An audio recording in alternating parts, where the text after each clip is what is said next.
My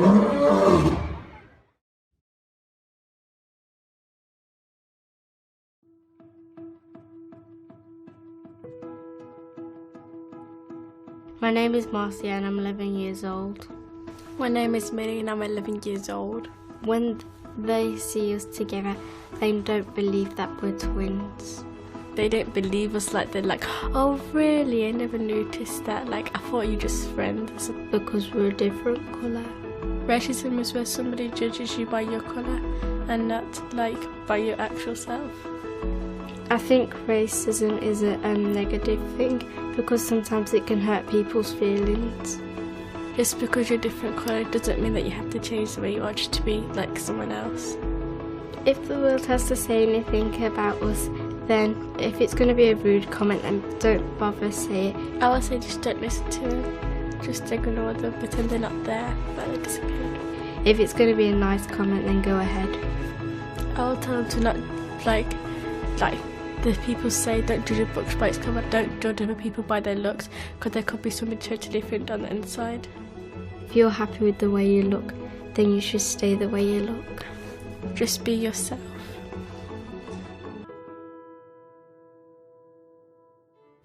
Kal halal Yahweh ba'Shem Yahushai ba'Shem Rakak Kodash. Double honors unto the elders and apostles of Great Millstone. Salutations to the hopeful elect. Shalom Yasharallah. I love that clip because it proves much of what we've been taught by our elders, much of what we ourselves teach today about not only social constructs and what really determines your nationality, but the validity of the story surrounding our forefather Jacob, the progenitor of the Hebrew Israelites, we so-called Negroes, Latinos, and Native Indians, and the nation of the Edomites' progenitor, the so-called white man Esau, Edom. Now, despite the fact both those young ladies are more than likely Israelites, because you are what your father is, and their father appeared to be a Jake. I don't know enough about his background, other than to say I would assume his daughters have his last name, Biggs, but it could very well be the mother's last name. There's really no telling, as the last name of Biggs is Irish and isn't definitive of any nationality, despite what Ancestry.com might say. In any event, regarding both young ladies, I'm going to say they're Israelites. The fact that one sibling came out later than the other proves what we've been saying about Jacob and Esau all along. Let's get these two scriptures and get into this article I came across on the World Wide Web. This is Numbers chapter 1, verse 18, and it reads, "And they assembled all the congregation together on the first day of the second month, and they declared their pedigrees after their families, by the house of their fathers, according to the number of the names, from 20 years old and upward, by their polls." As I said, proving you are your father, and your father's pedigree establishes your lineage. Now, quickly, let's go to Genesis 25. We'll start at the 21st verse, and it reads, "And Isaac entreated the Lord, whose name is Yahweh." Whenever you see the title of Lord in all caps, it is speaking of the Heavenly Father. "And Isaac entreated Yahweh for his wife, because she was barren, and Yahweh was entreated of him. And Rebekah his wife conceived. And the children struggled together within her, and she said, If it be so, why am I thus? And she went to inquire of Yahweh," meaning, speaking in the person of Rebekah, if indeed Yahweh, you gave the blessing that I might conceive, why do I face such discomfort, unlike other women in the same condition? And Yahweh said unto her, Two nations are in thy womb, and two manner of people shall be separated from thy bowels, and the one people shall be stronger than the other, and the elder shall serve the younger. And when her days to be delivered were fulfilled, behold, there were twins in her womb. And the first came out red, meaning his blood shined through his skin, in reference to being born with a lack of melanin or pigment, all over like a hairy garment, and they called his name Esau. Now, the name Esau in the Hebrew does not mean hairy.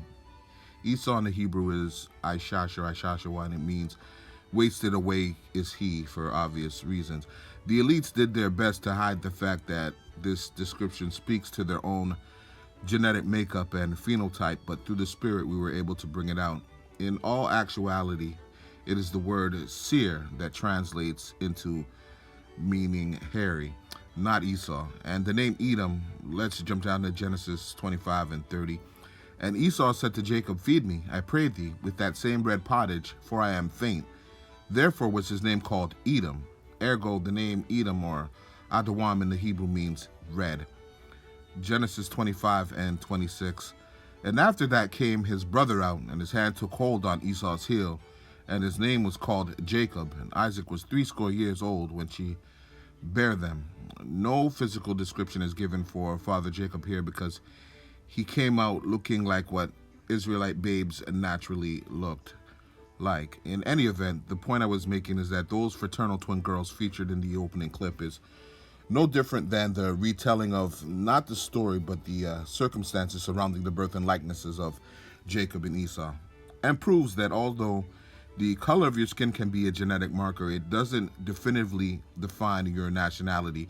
Furthermore, the scriptures tell us in several places, Deuteronomy 4 and 27 comes to mind, that Israel is scattered across the globe and can be found in all nations. Now, let's get into this article, and I'd be remiss if I didn't say it was Elder Malcolm out of GMS Chicago that I first heard the concept of social construct and the legislative process of turning the so-called color white into a race. If the spirit guides, you can find any one of his lessons on the subject on YouTube. If you search my channel, you'll find a link to one of his pages.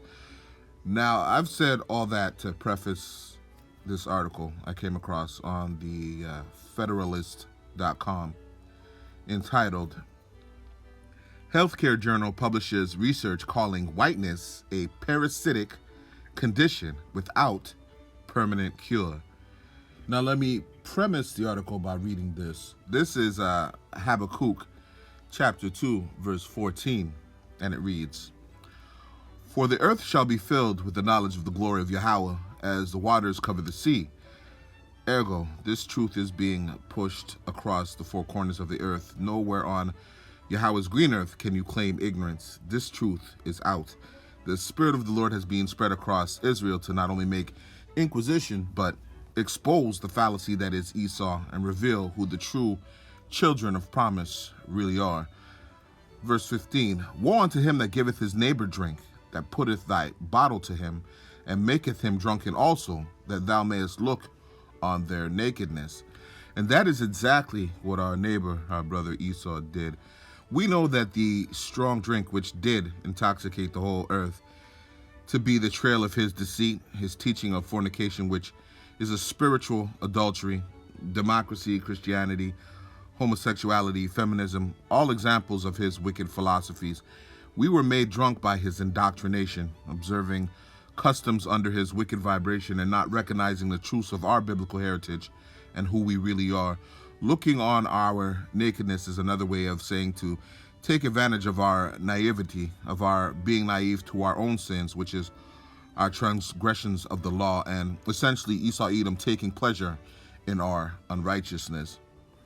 Habakkuk 2 and 16, "Thou art filled with shame for glory. Drink thou also, and let thy foreskin be uncovered. The cup of Yahweh's right hand shall be turned unto thee, and shameful spewing shall be on thy glory." And this is what the whole earth is bearing witness to now, the decline of a nation and the ruling power, which is Esau. Esau is being put to shame by Yasharallah, namely through the men of the Lord, prophesying and teaching this truth. His wicked acts and unrighteous dealings are being uncovered. Now, not only does he get to drink, he gets to take double shots from the cup of Yahweh's right hand, which is the cup of his indignation, the Most High's righteous anger. As Elder Malcolm has explained and articulated on many an occasion, some 60 years after Esau arrived on Western Shores in Jamestown, Virginia, the idea for identifying white as a race, instead of his biblical nationality of Edomite, was written into law, thus making the designation of European American, whatever that is, because we ruled Europe long before he came into power. Nevertheless, the designation of European American was made synonymous with the identity of white, legal by 1681. There are no white or black people. White and black, like Spanish, are political designations at best.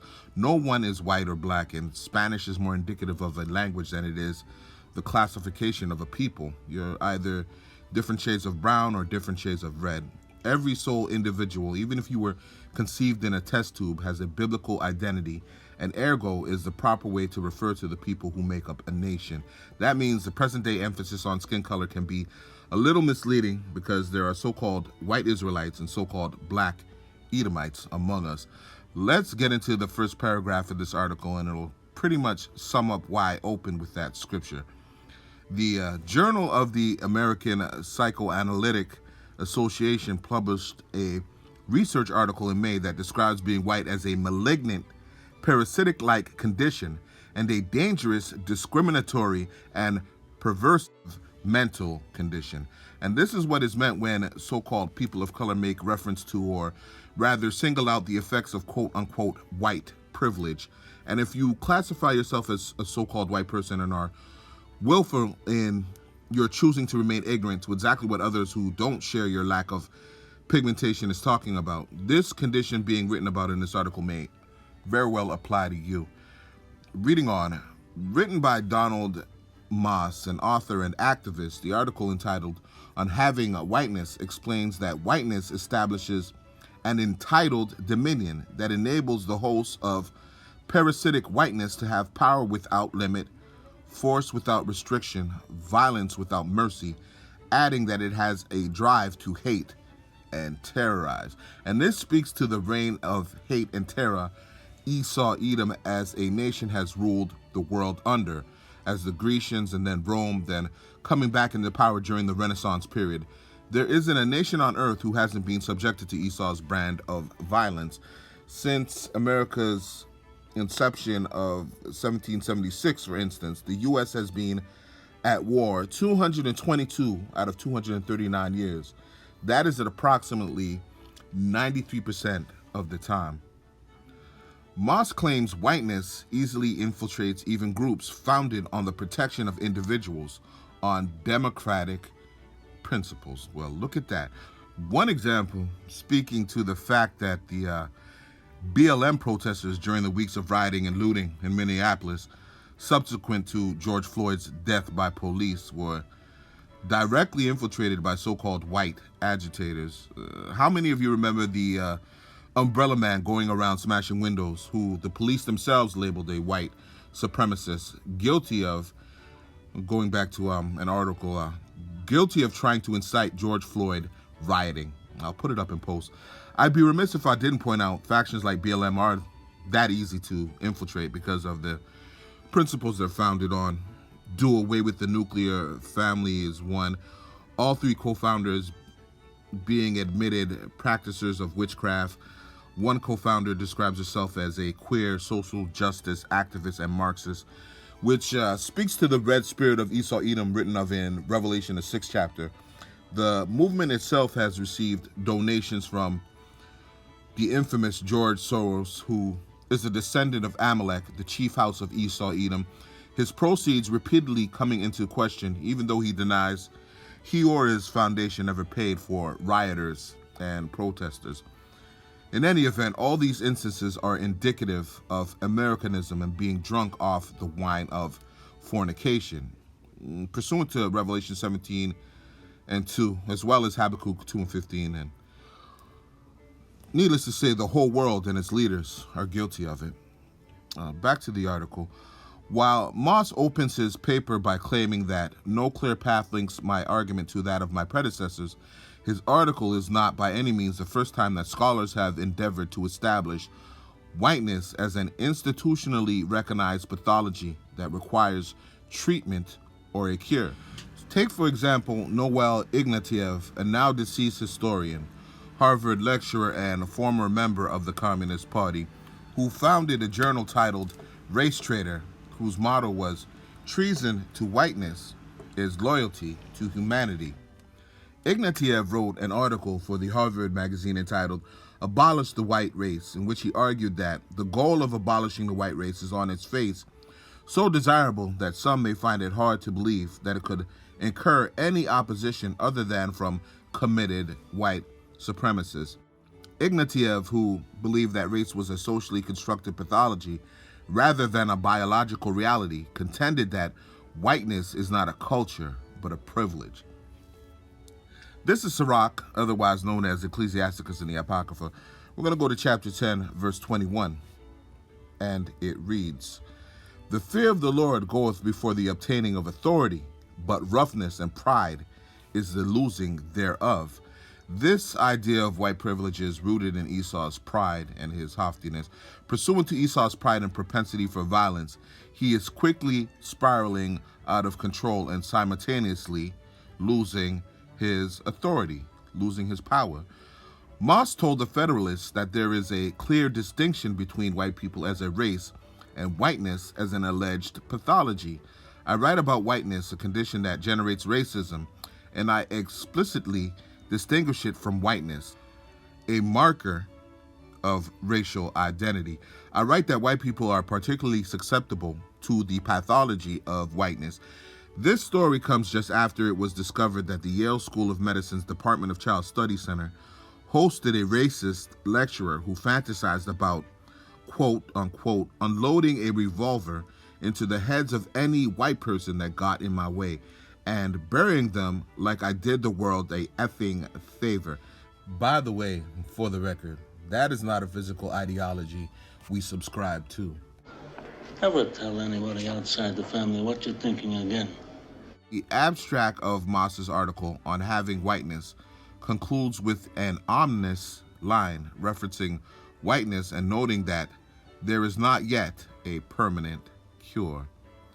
And this is where I disagree. There has always been a permanent cure, but we'll get to that. This is Isaiah chapter 25 and 7, and it reads, "And he," the he being Yahweh B'Shem Yahushai, "will destroy in this mountain the face of the covering cast over all people, and the veil that is spread over all nations."